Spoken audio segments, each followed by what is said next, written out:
के बल से सभी कपियों को समुद्र के किनारे भेज दिया, जहां रामेश्वरम है आज। वहां जटायु जी के भाई संपाति जी मिले। क्या नाम है उनका? और संपाति जी ने पूरा डिटेल एड्रेस बताया सीता मैया का।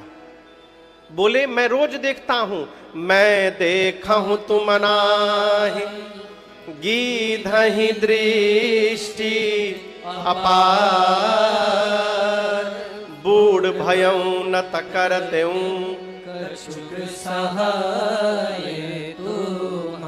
संपाति बोले मैं देख रहा हूं समुद्र में 100 योजन दूर त्रिकूट पर्वत पर लंका नगरी है, जहां अशोक वाटिका में एक अशोक के वृक्ष के नीचे, वहां पर देखिए सीता जी बैठी है, मुझे दिखाई दे रही हैं। सारे कपि नाचने लगे, पता मिल गया सीता मैया का। बोले जामवंत जी और सहायता करिए। संपाति जी बोले और नहीं करूंगा। क्यों नहीं करेंगे? बोले बूढ़ा हो गया हूं, शरीर में पहले के समान बल नहीं है, नहीं तो आपकी सहायता अवश्य करता। एक कार्य कर सकता हूं, आप सभी कपियों में से कौन वहां जाएगा ये बता सकता हूं। जामन जी बोले कौन जाएगा? संपाति बोले एक छलांग लगाकर, छलांग समझते हैं ना, बंदर जो छलांग लगाते हैं, बोले एक छलांग लगाकर जो 100 योजन की दूरी तय करने की शक्ति रखता हो। कितनी दूरी? 100। यहां से 1200 किलोमीटर की दूरी पर कौन सा शहर होगा? दिल्ली ना, दिल्ली ज्यादा होगा। क्या भैया? 1400। दिल्ली 1400 तो 200 और घटा दीजिए पहले। जयपुर, जयपुर, हाँ जयपुर मान लीजिए। अब कौन जानना, नापना थोड़ी है, मान लीजिए जयपुर। हाँ, 1 योजन में 12 किलोमीटर तो 100 योजन में।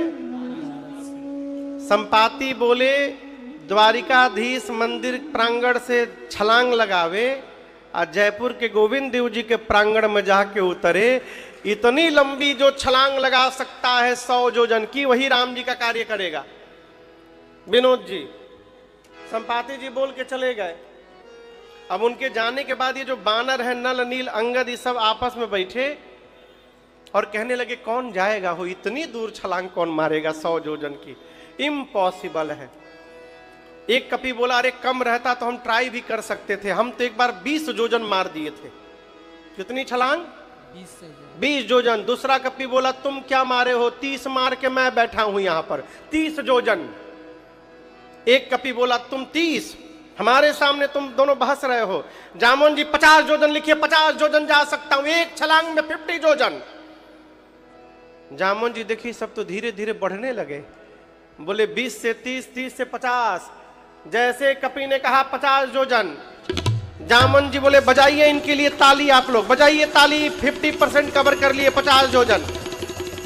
और कोई कपि बैठा है यहां आगे जाने वाला। एक कपि बोला जामुन जी मैं पूरा हिम्मत बांध लूंगा तो 70 योजन चला जाऊंगा, 70 योजन। बोले शाबाश, डबल ताली मारिए इनके लिए। 70 योजन हिम्मत बांधिए। और कोई वीर बैठा है, आप जा सकते हैं। कौन जाएगा 100 योजन? 70 के आगे कौन जा सकता है? एक कपि पूरा हिम्मत बांध रहा है। जामुन जी बोले जल्दी बोलो कितना लिखे तुम्हारे नाम के आगे। पूरा हिम्मत बांध कर बोला 90 योजन चला जाऊंगा, 90 योजन। जामुन जी बोले लगातार ताली बजाइए इनके लिए, लगातार। क्या बात, बहुत सुंदर। बस पहुंचने वाले हो, एक बार और हिम्मत बांधो, 90 के बाद 100 योजन। कौन जाएगा? अब जितने बानर थे सब 90 योजन वाले का मुंह देख रहे थे। एक ने पूछा सही में जाओगे कि बस फेंक दिए हो? 90 योजन सोचे हो कभी? अब 90 के आगे कोई सांस नहीं ले रहा है। जामुन जी हिम्मत बढ़ा रहे हैं, वीर तुम बढ़े चलो, धीर तुम बढ़े चलो, सामने पहाड़ हो तो सिंह सी दहाड़ हो। बताइए कौन जाएगा 100 योजन? कोई सांस न ले। 90 योजन वाला बार बार कहे हम जाएं, हम जाएं।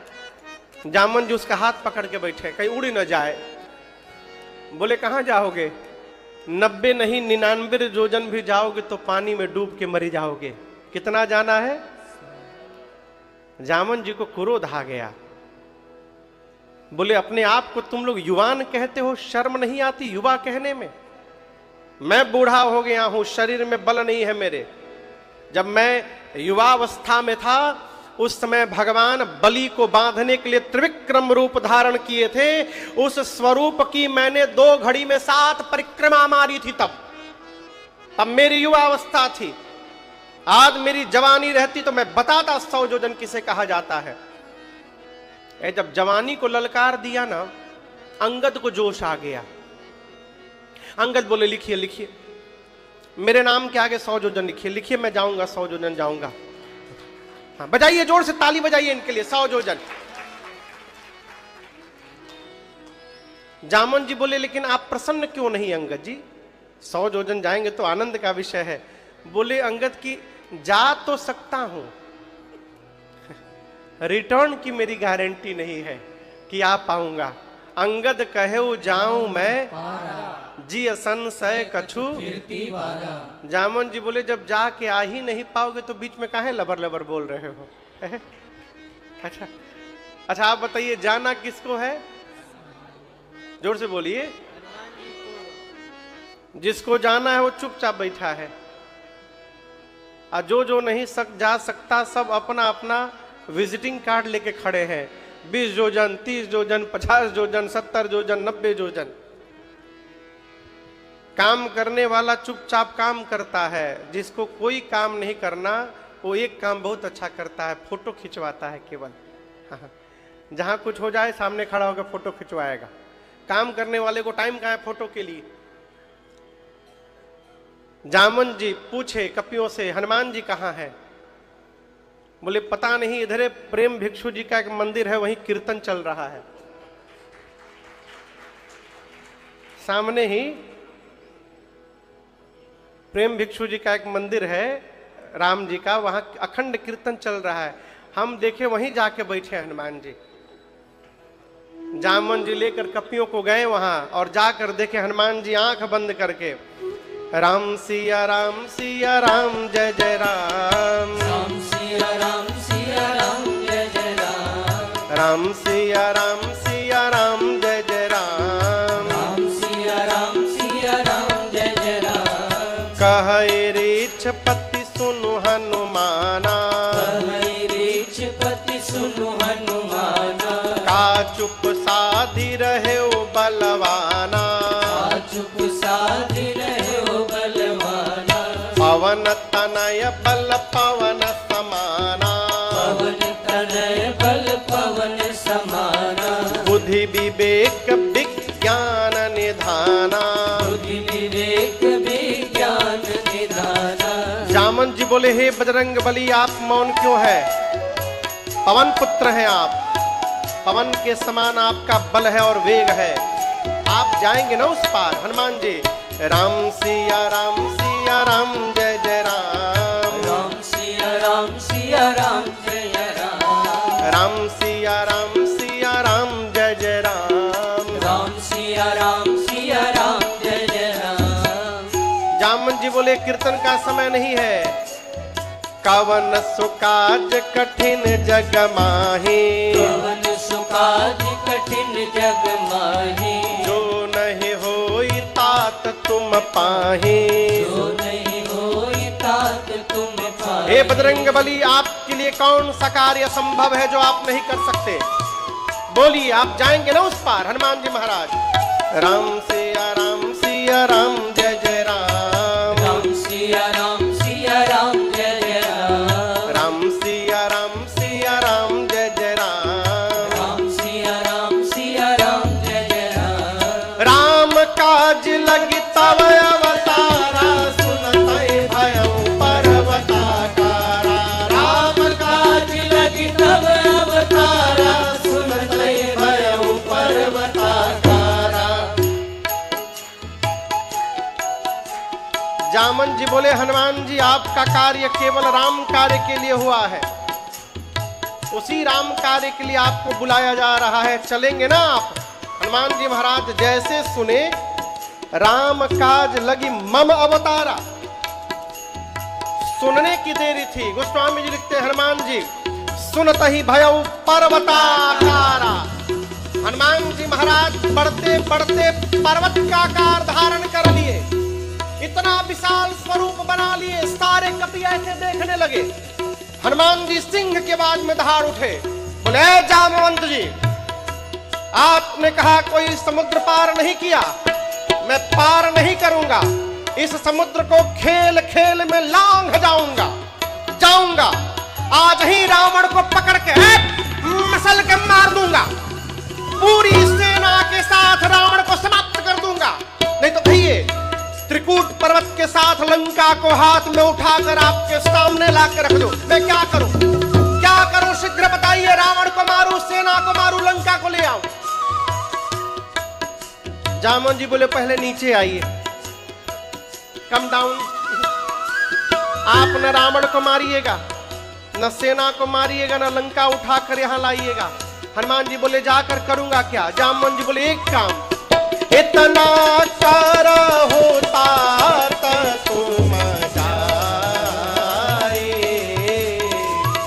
इतना कर होता तुम जाए, सीतहि देखी कहु सुने आए, सीतहि देखी कहु सुने आए, हाँ सीतहि देखी कहु सुने आए। जामवंत जी ने कहा, आप चुपचाप जाइए, सीता जी को देखिए और सीता जी की सूचना आकर के राम जी को दीजिए, बस इसके अलावा कुछ नहीं करना है। हनुमान जी बोले, इतना दूर जाऊंगा, रावण को एक दो फाइट मारे बिना चलाऊंगा? बोले, ना, उसको छूइएगा भी मत, उसके लिए राम जी स्वयं में पर्याप्त हैं। राम जी जाएंगे, निशाचरों को मारकर सीता जी को लेकर के आएंगे, हम और आप तो केवल कौतुक के लिए साथ में रहेंगे। यहीं से सुंदर कांड की कथा प्रारंभ होती है। प्रारंभ में गोस्वामी जी ने 3 श्लोक लिखे हैं और श्री जामवंत जी की बात हनुमान जी को बड़ी अच्छी लगी। कौन सी बात बताइए? अभी तो बोला हूं, चुपचाप जाइए, सीता जी को देख करके राम जी को आकर के बताइए ये बात। और यहीं से बाबा प्रारंभ करते हैं, जामवंत के बचन सुहाए, सुनि हनुमंत हृदय अति भाए, तब लगी मोहि परिखे हो तुम भाई, सही दुख कंद मूल फल भाई, जब लगी आवो सीता ही देखी, होई काज मोहि हरस बिसेखी, जब लगी आवो सीता ही देखी, होई काज मोहि हरस बिसेखी। जामवंत जी की बात हनुमान जी को बहुत अच्छी लगी। हनुमान जी कपियों से बोले, जब तक मैं पता लगा कर नहीं आ जाता हूं, आप लोग यहां से जाइएगा मत। क्या बोले? यहां से जाइएगा मत, हमको पता है समुद्र के किनारे व्यवस्था नहीं है, यहां रहने में आप लोगों को थोड़ा दुख होगा, कष्ट सहिए, कंद मूल फल खाइए, लेकिन जब तक ना आ जाऊं यहां से हिलिएगा मत। क्यों? हाँ, पहला कारण तो ये कि यदि ये बिना पता लगाए चले गए तो सुग्रीव को ही मान दे इन लोगों को। और दूसरा कारण, यदि न भी मारे और बाद में मैं पता लगा कर जाऊंगा तो कहा जाएगा कि हनुमान ने पता लगाया है। और यदि ये लोग यहीं रहेंगे और हम लोग मिल करके जाकर बताएंगे तो कहा जाएगा सबने मिल करके पता लगाया है। इसलिए हनुमान जी बोले, जाइएगा मत। प्रतीक्षा करिए मेरी। ये क्या है? जीवन में उपलब्धि को बांटने का स्वभाव बनाइए। उसका जो सुख है ना, वो बड़ा अद्भुत है। होता क्या है, जीव किनारे एक पर्वत है जिसका नाम है सुंदर। क्या नाम है? सिंधु तीर एक भूधर, भूधर यानी पहाड़। इसी सुंदर नाम के पर्वत पर इस कांड की कथा प्रारंभ होती है और इसी सुंदर नाम के पर्वत पर इस कांड की कथा पूरी होती है। इसलिए गोस्वामी जी ने इस कांड का नाम रखा सुंदर कांड। ठीक ना? हनुमान जी कूद करके उस पर्वत पर चढ़े और जाने के पहले बार बार भगवत नाम का जय घोष करते हैं। यहां जो मंत्र चल रहा है श्री राम जय जय राम, मंदिर में ये विजय मंत्र है। कौन सा मंत्र है? कोई भी कार्य प्रारंभ करने जाइए तो 11 बार इस मंत्र का जप कर लीजिए। श्री राम जय जय राम, श्री राम जय जय राम, ऐसे करके 11 बार कार्य पूर्ण होगा। इस सिद्ध मंत्र, इसका नाम ही विजय मंत्र है। गोस्वामी जी कहते हैं हनुमान जी चढ़े और बार बार रघुवीर संभाले। हनुमान जी जाने के पहले बार बार भगवत नाम का उच्चारण करते हैं। जय श्री राम, जय श्री राम, जय श्री राम, जय श्री राम, जय जय श्री राम, जय श्री राम। बार बार रघुवीर संहारी, तरके पवन तनय बल भारी। हनुमान जी घोषणा करके चले।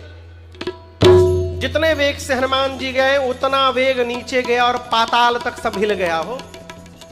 समुद्र में एक पर्वत है मैनाक। बाहर निकलकर हनुमान जी से बोले आप थोड़ी देर मेरे पर रेस्ट कर लीजिए। हनुमान जी बोले आप कौन है? बोले मैं आपके पिताजी का मित्र हूं, पवन देव का। हनुमान जी बोले रुकिए, पिताजी का मित्र चाचा जी होते हैं, हम आपको पहले प्रणाम करेंगे। हनुमान ते ही पर साकर पुण्य कीन्हा। अब बोले चाचा जी विश्राम, राम काज कीन्हे बिनु मोहि कहा प्रेष। जब तक भगवत कार्य पूर्ण नहीं कर लेता मैं विश्राम लेने वाला नहीं हूं। प्रणाम करके और हनुमान जी महाराज चले। हलचल कहां तक गई थी? नीचे उसी पाताल में रावण के डर के मारे देवता छिपे हैं। जब पाताल में सब कुछ कांपने लगा ना तो देवता डर गए, कहीं रावण तो नहीं आ रहा है। क्योंकि रावण जब चलता था तो धरती डोलती थी। चलत दशानन डोलत यवनी। देवताओं ने पता लगाया तो पता चला हनुमान जी लंका जा रहे हैं। देखिए जो आदमी कहीं गया रहता है और मार खा के आया रहता है ना, तो दूसरे के बारे में भी यही सोचता है कि जैसे हम गए थे तो हमारी सेवा हुई थी, इनकी भी वैसे ही सेवा होगी। देवताओं को हनुमान जी पर भरोसा ही नहीं है। उनके बल और बुद्धि का पता लगाने के लिए देवताओं ने सुरसा को भेज दिया। किसको भेज दिया? सुरसा हनुमान जी के रास्ते में आके खड़ी हो गई, बोली मैं तुमको खाऊंगी, मुझे भूख लगी है। हनुमान जी बोले थोड़ी देर और बर्दाश्त कर लो भूख, मैं जरूरी काम से जा रहा हूं, मां की सूचना राम जी को दे दूंगा, उसके बाद अपने आप तुम्हारे मुख में चला जाऊंगा। कवन जतन दे नहीं जाना। फिर हनुमान जी बोले ग्रससी न मोहि कहे हनुमान। जब किसी भी प्रकार से सुरसा से हनुमान जी को नहीं जाने दी तो हनुमान जी बोले एक काम करो, मुंह खोल के खाओ, हमको खा लो। तो सुरसा ने 1 जोजन का शरीर बनाया। कितना? 1 जोजन में कितना किलोमीटर? हनुमान जी 2 जोजन के हो गए, डबल। फिर सुरसा 4 जोजन को हुई तो हनुमान जी 8 जोजन के, डबल का खेल शुरू हुआ। जोजन भरते ही बदन पसारा, कपितन की न दुगुन बेस्तारा। 16 जोजन मुखते छायो। हनुमान जी तुरत पवन सुत 32 भयो। पवन सुत 32 भयो। जस जस सुरसा बदन बढ़ावा। जस जस सुरसा बदन हनुमान जी बढ़ावा। आसु दून कपि रूप दिखावा। सुदून कपि रूप दिखावा। सत्य जो जानते ही आनन के ना। सत्य जो जानते ही आनन के ना। अति लघु रूप पवन सुत लीना। अति लघु रूप पवन सुत लीना। अति लघु रूप पवन सुत लीना। गोस्वामी जी कहते हैं बढ़ाते बढ़ाते 1 योजन की गई, हनुमान जी 2 योजन, सुरसा 4 योजन तो हनुमान जी बोलिए, सुरसा 16 तो हनुमान जी, सुरसा 50 तो हनुमान जी। गोस्वामी जी कहते हैं बढ़ते बढ़ते सुरसा ने 100 योजन का केवल मुख खोल दिया। शरीर छोड़िए, सत जो जनत ही आनन कीन्हा। आनन यानी मुख। ये जो मुंह खोली अपना, इसकी लंबाई थी 1200 किलोमीटर।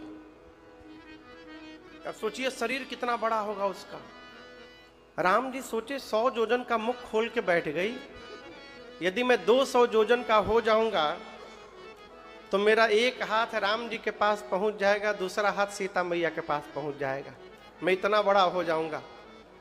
फिर राम जी भी सोचेंगे इनको भेजा हूं पता लगाने के लिए, तो ऊपर कहाँ जा रहे हैं। क्या गारंटी है, हनुमान जी सोचे कि मेरे 200 के बाद ये 400 की नहीं होगी। 1 योजन से बढ़ते बढ़ते 100 योजन का मुख खोल बैठी। अब बड़ा होने से काम नहीं चलेगा। जैसे उसने 100 योजन का मुख खोला, हनुमान जी महाराज अति लघु रूप, लघु नहीं अति लघु, पवन सुत लीन्हा। हनुमान जी अति लघु रूप धारण किए, उसके मुख में गए। आधे घंटा मुख के भीतर पेट में जाके घूमते रहे।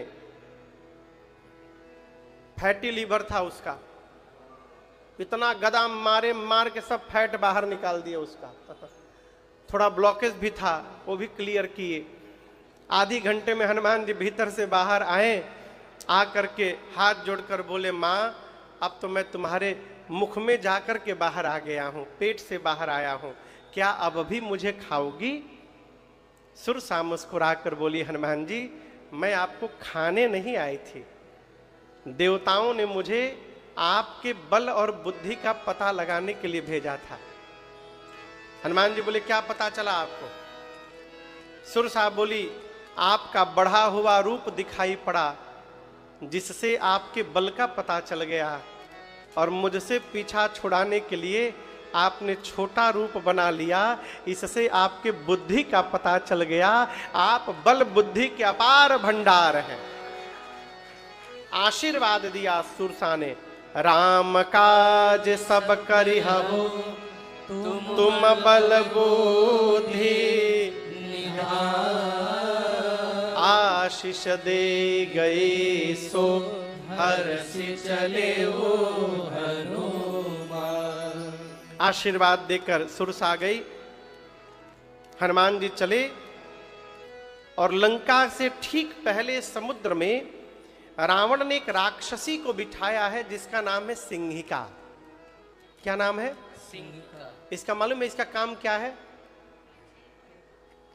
आकाश में उड़ने वाले जीव जंतुओं की परछाई पकड़ती थी और खींच के पानी में डुबा के मार देती थी। शायद आपको पता हो कि ना हो, अमेरिका में, उस अमेरिका के साउथ कोस्ट पर एक ट्रायंगल है जिसका नाम है बरमूडा ट्रायंगल। समुद्र में एक आइलैंड है, अटलांटिक ओशियन है वो। अटलांटिक ओशियन में एक बरमूडा आइलैंड है, वो फ्लोरिडा स्टेट के पास में एक ट्रायंगल बनता है समुद्र में जिसका नाम है बरमूडा ट्रायंगल। बहुत बड़ा एरिया है समुद्र में। उसके ऊपर से न कोई हवाई जहाज जाता है, न नीचे कोई पानी का जहाज जाता है आज भी। क्यों जाता है? तो डूब जाता है। उसी तरह यहां लंका में भी उसने एक ट्रायंगल बना के रखा था, जहां सिंहिका को बिठाया था। कोई भी जीव जंतु उड़े उसको खींचकर डुबा के मार दो। गोस्वामी जी कहते हैं उसने हनुमान जी के साथ भी यही छल किया। हनुमान जी के परछाई खींच के लगी खींचने नीचे। हनुमान जी नीचे देखे, अरे ये तो सिंहिका मुझे मारने के लिए खींच रही है। हनुमान जी शरीर और ढीला कर दिए, हल्का कर दिए, जल्दी खींचो नीचे। किसी ने कहा हनुमान जी आप नीचे क्यों जा रहे हैं? हनुमान जी बोले जब तक उसके रेंज में नहीं जाऊंगा उसको राम जी का प्रसादी कहां से दूंगा मैं। खींच के जैसे नीचे लाई, हनुमान जी मुष्टिका बांधे और एक मुष्टिका सिंहिका के खोपड़ी पर मारे। जय श्री राम। क्या हुआ? सीताराम। क्या हुआ? हम मर गई। हनुमान जी एक मुष्टिका मारे, मर गई बिलबिला के। मारकर हनुमान जी लंका के एक शिखर पर चढ़े, देखे लंका को चारों तरफ योद्धा दिखाई दिए। हनुमान जी बोले इतने योद्धा हैं, दिन में जाना खतरे से खाली नहीं होगा, रात के अंधेरे में जाऊंगा। और जैसे अंधकार हुआ, हनुमान जी मशक जैसा रूप बनाए। मशक यानी मच्छर नहीं बने, इसीलिए पूछा मैं। हम लोग जानते हैं हनुमान जी मच्छर बन के चले गए, मच्छर नहीं बने। बिल्ली का बच्चा जो जन्म लेता है, उस बच्चे के आकार को भी मशक कहा जाता है। जितना बड़ा उसका साइज होता है, हनुमान जी है कपी के ही रूप में, अपना साइज छोटा कर लिए कि ये देख ना पावे। मेन गेट पर एक राक्षसी है जिसका नाम है लंकिनी, उसको पता ना चले कि मैं एंट्री ले रहा हूं लंका में। हनुमान जी मशक समान रूप कपिधारे, मशक समान रूप कपिधारे, लंका ही चले सुमिरि नरहारे, लंका चले सुमिरि नरहारे, नाम लंकिनी एक निश्चरे, नाम लंकिनी बोली। एक निश्चरे, सोता चल सिमोहिनिंदरे, सोता चल सिमोहिनिंदरे, जानहि नहीं मरम सठ मोरा, मोर आहार जहां लगी चोरा, जानहि नहीं मरम सठ मोरा, मोर आहार जहां लगी चोरा। हनुमान जी महाराज दबे पांव धीरे धीरे रात्रि के अंधेरे में लंका के मेन गेट से एंट्री लिए, और उस मेन गेट पर एक राक्षसी बैठी है, उसका नाम है लंकिनी। आपको बताऊं ये लंका की इमिग्रेशन ऑफिसर है। कोई भी विदेशी लंका में एंट्री करे तो उसका ये वीजा पासपोर्ट चेक करती है। मेन गेट पे बैठी है। हनुमान जी दबे पांव अंधेरे में चुपचाप जा रहे थे, उसने हनुमान जी को अंधेरे में भी देख लिया। बोला अच्छा, मेरे रहते लंका में डंकी मार के एंट्री हो रही है, यहीं पर मैं बैठी हूं, बिना कोई डॉक्यूमेंट दिखाए चोरी करने आया है लंका में। चिल्लाई हनुमान जी पर, सट, तो जानता नहीं लंका में जो चोरी करने आता मैं उसको पकड़ पकड़ के खा जाती हूं। हनुमान जी खड़े हो गए, अपनी मुष्टिका हनुमान जी ऐसे बांध के अब पीछे छिपाए थे। हनुमान जी बोले तुम केवल चोर को खाती हो, दुनिया का सबसे बड़ा चोर तो तुम्हारा राजा है, उसको नहीं खाई? वो जहां जाता है रावण वहीं से चुरा के ले आता है। लंकिनी बोली पीछे क्या चोरी करके छुपाए हो? हनुमान जी बोले छुपाया नहीं हो, भारत से लेके आया हूं। पूछी क्या लाए हो? हनुमान जी बोले मलदहवा आम है। आम है, आम खाओगी? बोली खिलाओगे? हनुमान जी बोले अभी पीछे एक लोग को खिलाया हूं, अभी खिलाया हूं, उसका टेस्ट वो भूली नहीं है अभी। हनुमान जी बोले नीचे आओ, अभी खिलाता हूं तुमको। जैसे झुकी, गोस्वामी जी कहते हैं मुष्टिका निकाले हनुमान जी और एक मुष्टिका उसके खोपड़ी पर हन दिए। मुठिका एक महाकपि, हनुमान जी निकाले, रगड़े 3 बार, बोले जय श्री राम। क्या हुआ? सीताराम नहीं हुआ, अभी राधे श्याम हुआ। बेहोश होके उतनी दूर जाके गिर गई, खून की उल्टी करके गिरी।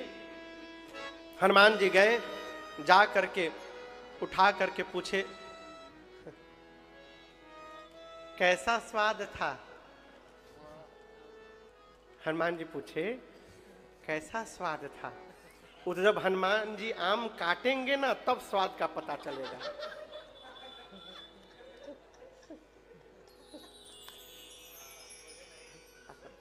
सोघक थोड़े पता चलेगा, जब कटाई तब बुझाई। अब की बार आम कट जाएगा। हम लोग क्या बात की आप लोग नहीं समझेंगे, लेकिन वो समझ गए कि उनके कटाई अब।